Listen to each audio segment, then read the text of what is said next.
I sometimes read public domain books here on Leaves of Glen, and they were written a long time ago, so they're usually racist or sexist or bigoted. But in there somewhere and all that is a story, and that's why those stories are famous. Other times, I read works from independent authors, and they're delightfully not racist, but they might have adult language or adult situations. So that's your warning, but I'm sure you are grown up enough to handle it. Don't write to me complaining.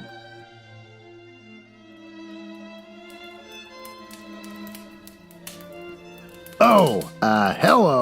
Welcome to the Leaves of Glen Mansion, a fun little bit where I pretend to live in a mansion and not just recording in my basement. It's where I read the hottest in public domain books and short stories. This week, we're reading Wiggly by Anonymous. Is he anonymous? Well, I'll explain that in just a minute.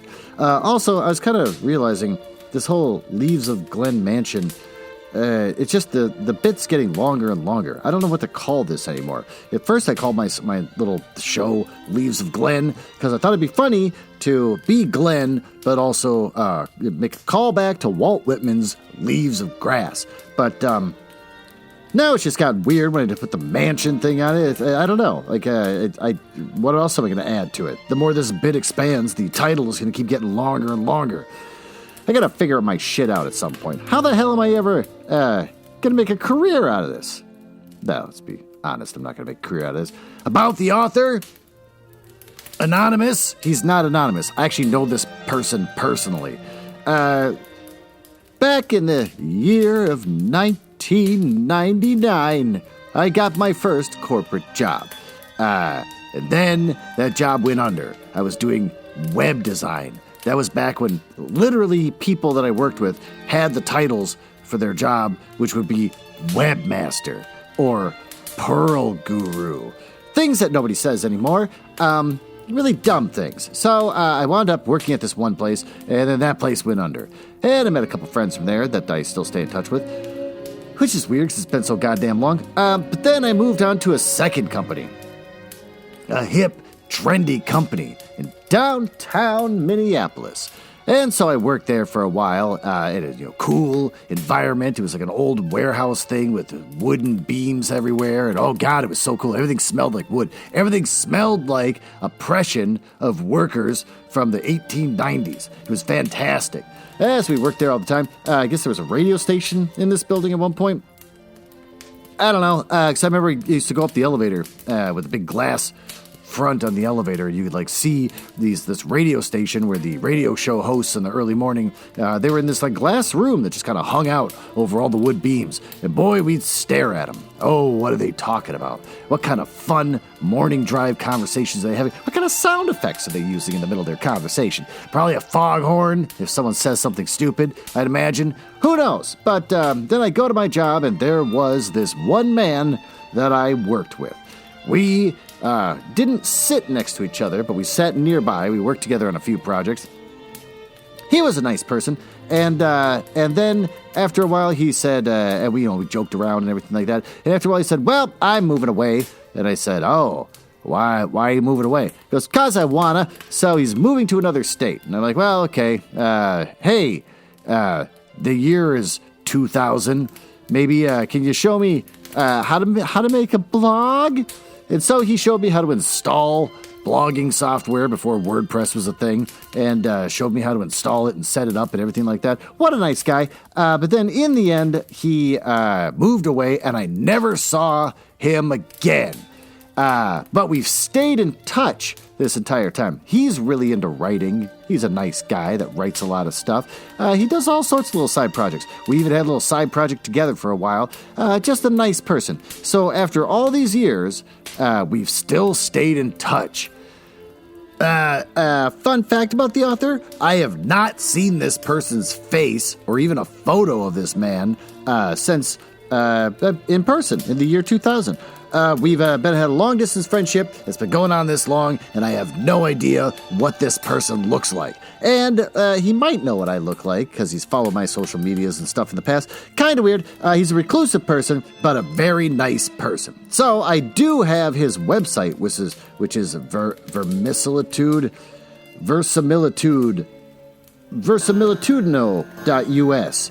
So I'm going to put that in the show notes. Definitely go check out his work and read his stuff. It's pretty good. I've enjoyed it. And why don't we just dive into the story?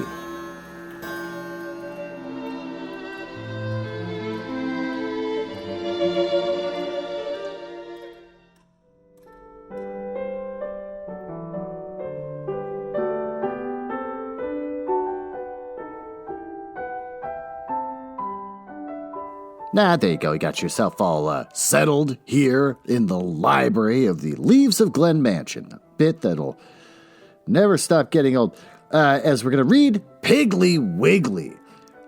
Luke Skywalker, no relation, sprinted around the corner, the homicidal mob not far behind. If the doors are open, I'm home free, he thought. If not, well, better not to think about it. If not. The doors weren't open. In fact, Luke came to an abrupt halt about halfway down the aisle when 5 people appeared in front of the door. Luke looked behind him and saw the mob rounding the corner. When they saw him trapped, they slowed, then stopped. Yeah, crap, thought Luke. I'm gonna die in the pet food and party supplies aisle of Piggly Wiggly. Grab him, the leader of the mob snarled. Her name was Patty Olfson. Up until an hour ago, she had been the cashier in charge of helping people check out at the self-service station. Now, she was the cult leader in charge of helping people check out. ... Permanently. A lot had happened in the last hour. Luke tried catching his breath. He hadn't had to run like that since high school gym class 2 decades ago. But he put his hands on his knees and asked, between gasps, why is it, he huffed, that every time you need a human sacrifice, he puffed, you choose an unbeliever? Unbeliever, echoed the mob in dull, lifeless voices, slowly raising their right hands in unison to point at Luke. Okay, that's creepy, said Luke, putting his hands on top of his head. He vaguely remembered the Olympic sprinters doing it at the end of races to increase oxygen flow. Or was he supposed to put his hands on his hips instead? Grab him, yelled Patricia Olfson, sticking with what she knew. The mob started moving toward Luke, slowly, inexorably. Wait, said Luke, taking his hands off his head and holding them out toward the mob. Really. Wouldn't it be better if the sacrifice was someone who believed instead of an unbeliever? Unbeliever, echoed the mob again, stopping and raising their hands in unison to point at Luke. So creepy, repeated Luke as the mob once again started moving toward him. If an unbeliever, echoed the mom again, stopping and raising their right hands in unison to point at Luke. If I could just take a moment here to just kind of reflect on the fact that this author, a person who refuses to give their name, has kind of painted a post-apocalyptic picture, hinted about how the leader of this cult used to be a cashier. It's kind of like a weird Walking Dead scenario, except instead of mindless zombies, instead it's people that you can actually talk to. But does that ever work? Have we learned in the last, 3 years that fanatics are people you can reason with? No. Which brings to mind one thing I always thought whenever I watch The Walking Dead, is that these people, it's easy. You got zombies, and in this situation, just kind of mindless cult people. You just make a secure area. Just make a wall around you. Not like a Trump wall, like a ridiculous wall, but like a big, big wall to keep fanatics from actually getting at you in a small area, like around your backyard, that kind of thing. Seems fine, but also you lose something in that. Much like prisons, where people are behind walls all the time. Oh, it's dreary, it's dark. You got these big stone walls everywhere, or even those like creepy fences. The best thing you could do is get a glass wall. Where can you get a glass wall to protect yourself against zombies and also, I don't know, fanatics? Well, I can tell you. Doorglass Incorporated, that's DORGLASS.com. They're dedicated to fabricating and professionally installing the highest quality glass products from the nation's top manufacturers. Their inventory, combined with their years of experience, make them the premier source for installation and repair. They approach every project with the same goals: professionalism, integrity. And when it comes to secretly preparing yourself against a post-apocalyptic world where a bunch of religious fanatics come after you and you don't want them to know that you're preparing to get against them, they're discreet. What do? Commercial storefronts, automatic entrances, windows, patio doors, mirrors, shower doors. That's important during a post-apocalyptic scenario. Installation, repair, and they also design and build, which is the most important because you could say, I want them to be, these glass walls be 20 feet high, but I also want to get a lot of sunlight in. I want to be able to feel like I'm still outside watering my grass without having to feel like I'm in an enclosed space. And I'm sure Doorglass Incorporated will be able to say, well, we got UV resistant kind of glass. You're not going to hurt your eyes or have it kind of magnifying glass on you. You hit the corner of the two glass walls in this entire glass enclosed space where it's going to just like amplify and then burn your house down. They'll figure it all out for you. Their clients, Pottery Barn, Williams-Sonoma, Sherman-Williams, Portillo's, which is a sandwich shop nobody cares about, the Salt Cave, which is a place in Minneapolis where you can go do just dumb middle-aged people shit like yoga and hot yoga and meditating, and I'm sure they let you bring your paddleboard in so you can stand on it and do yoga on your paddleboard in an enclosed space. But the benefit is that there's Himalayan salt walls everywhere with lights behind it to make it seem all ethereal and cool. That's kind of seems like a crappy environment to be in, and I'm sure that the people that go there are not people that I'd want to associate with. But the one thing that they definitely make sure that you know on their website is do not touch the walls. Whatever you do, don't touch the walls. I know you paid a lot of money to be in there. The whole point is you want to touch the glowing bricks. Don't touch them. If you touch them, I swear to God, they'll cut your goddamn face. And lastly, Applebee's. Well, with that, I'm all worked into a lather right now. This is a short story, so let's take a little break. Why don't we, I don't know, feeling a little frisky. Reading about these religious fanatics makes me kind of get a little sexually excited. Why don't we go up to the bedroom, up to the master bedroom, where we can read about the newest upcoming romance novels from Penguin Random House Books.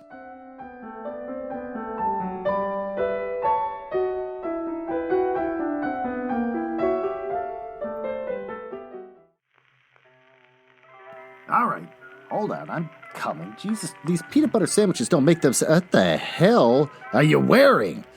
You're wearing some kind of gray leotard. Just this formless... You stuck cotton in certain areas of your body to make you formless. And you wear some kind of pantyhose over your face? So I can't make out the features of your face. Why are you doing that?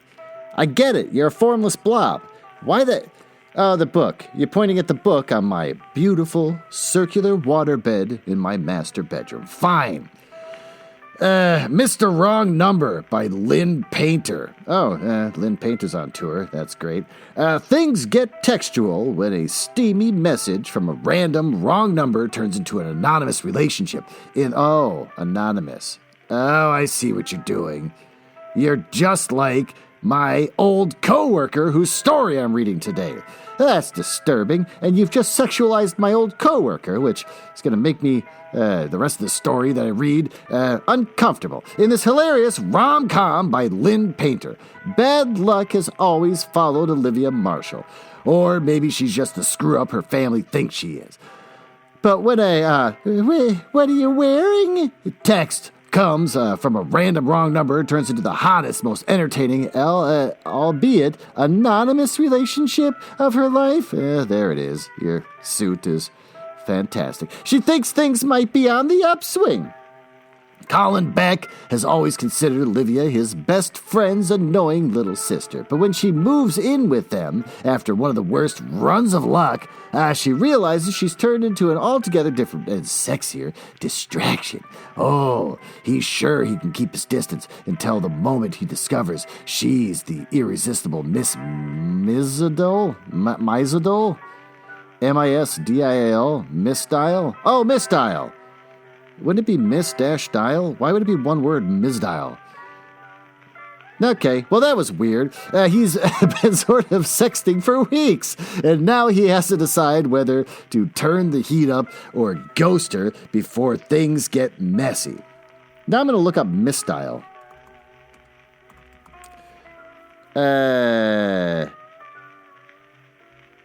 Misdial definition.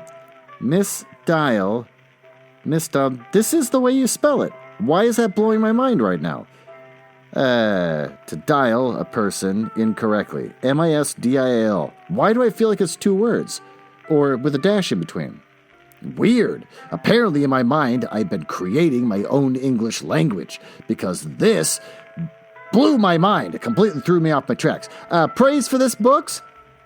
Smart, sexy, downright hilarious, Mr. Wrong Numbers, an absolutely pitch-perfect romantic comedy, says Christina Lauren, international best-selling author of The Unhoneymooners. This book made me burst out laughing while on the treadmill, and I almost lost my balance and fell to my demise. Here's someone that's kind of showy in their own review. So, period, don't read it while running on the treadmill because you, in all caps, will explode with laughter at Olivia's terrible luck, and you will absolutely swoon over Colin, and you will definitely fall in love with the two of them and root for them with all your heart. One of my favorite rom-coms. Heavy on the com, in quotes, and steamy on the rom, says Jesse Q. Saranto, author of Dial A for Aunties. Well, that's disturbing. This is coming out in paperback on March 1st, 2022. You can pre-order it from Amazon, Barnes & Noble, Books A Million, Bookshop.org, Hudson Booksellers, IndieBound, Powell's, Target, and Walmart. Well, with that, I am completely not in any way, shape, or form aroused by your formless outfit. So why don't you please put your normal clothes back on, and we'll go back down to the library and finish reading the rest of this story.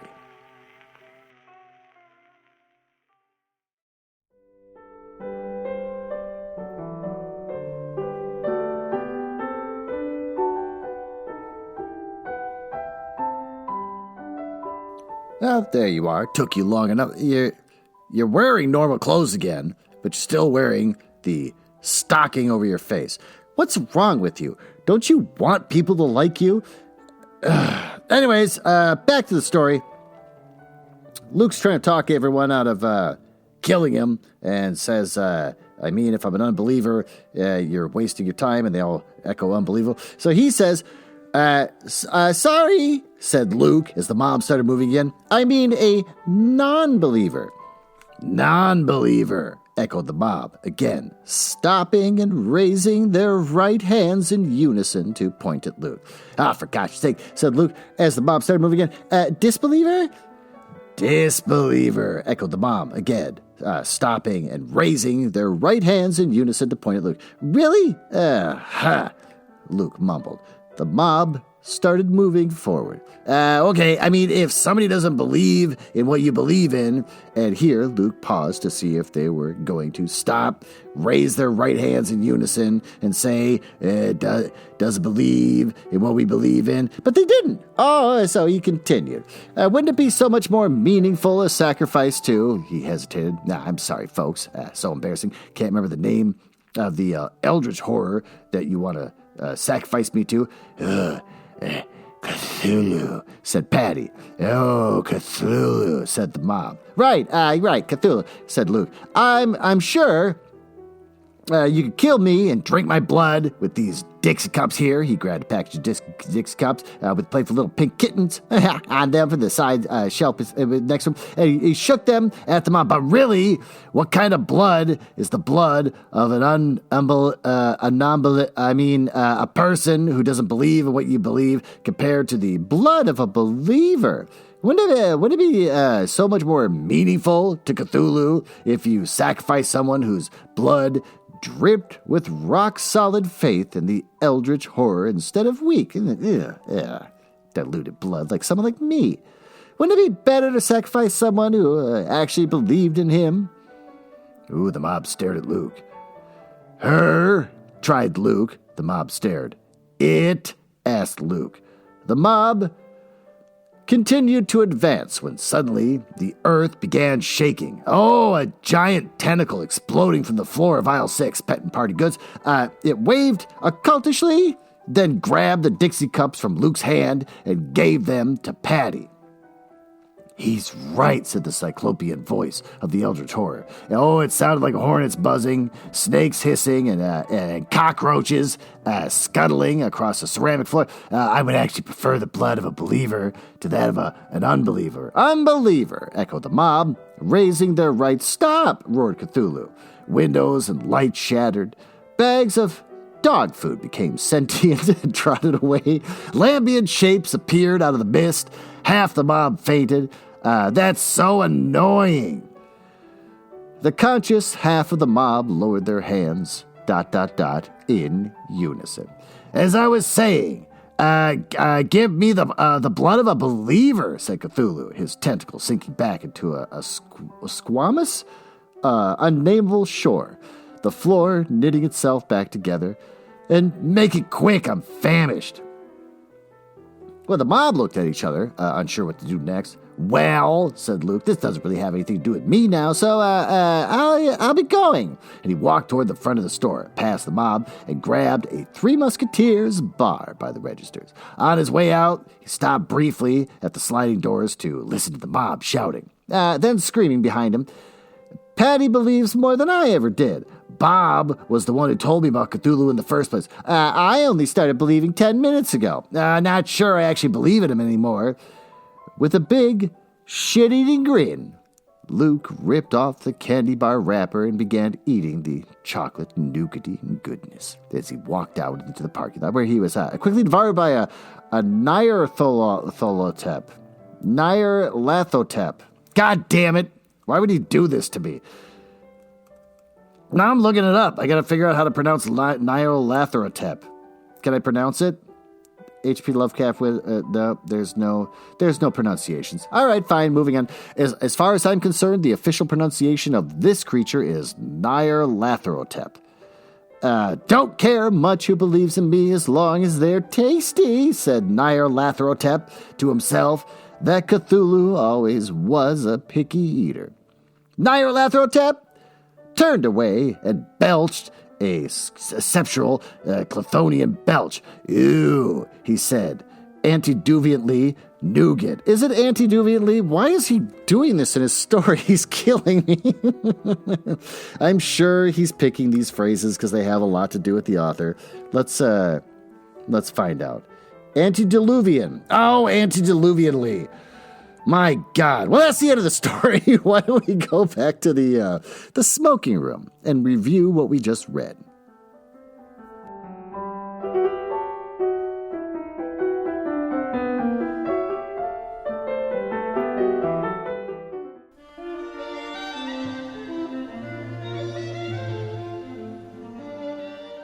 Well, welcome.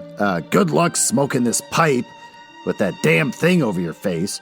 Why don't we talk about what we just read here today? Just take off the stocking. You're not cool. Okay, I get it. You like to mess with me. Just take it off and smoke this pipe with me as we recapped this story.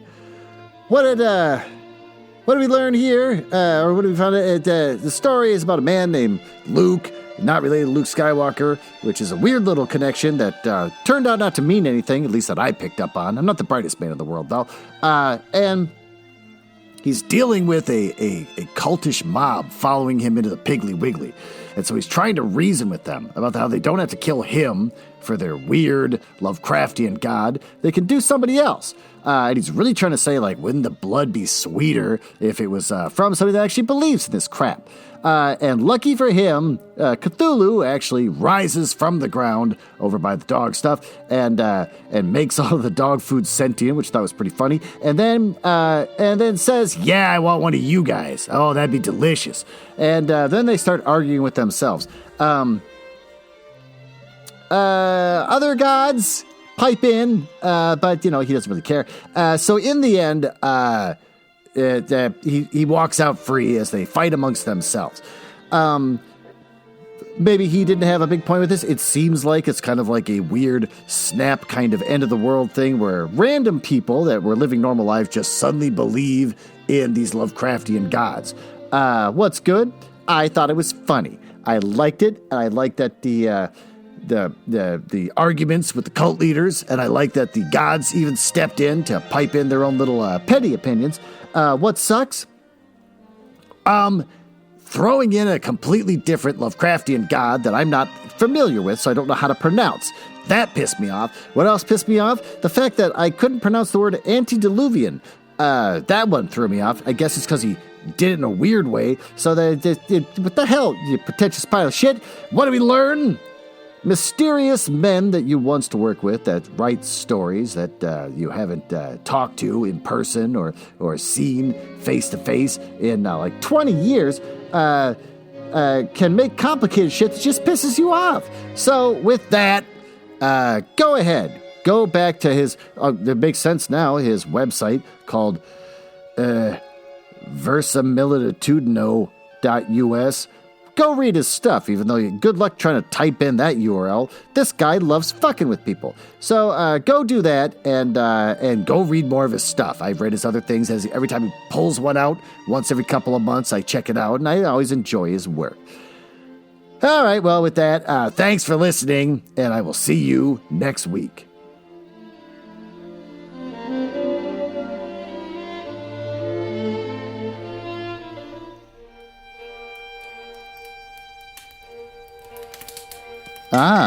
Well, it appears you found me in the part of the podcast I hate the most, where I tell you all about the places on the internet where you can find me. You can tell I hate this because of the sound effects making it sound like a stormy night in the drawing room of the damned. Now, there's that. Are you cool? I like cool people. It's the reason why I got involved in this business to begin with, just to meet cool people. Not losers. So if you're cool, feel free to go over to my website, nuzzlehouse.com. You can see a backlog of everything I've ever read, along with episodes from the Book Boys and blah, blah, blah. You can also find me on Instagram, which is House Nuzzle. And conveniently enough, Twitter, which is also @HouseNuzzle. Annoyingly, YouTube made me pick a name instead of just a House Nuzzle. So I got Glenn Nuzzles. So I guess you search for that if you want to watch a screen that doesn't do anything and just hear my voice. And since I think you might be cool, you can always just email me directly. glenn.nuzzles@gmail.com. But don't email if you're a nerdlinger or a dork. Now, back to business. Can't believe I drank all of them already. There's got to be one left.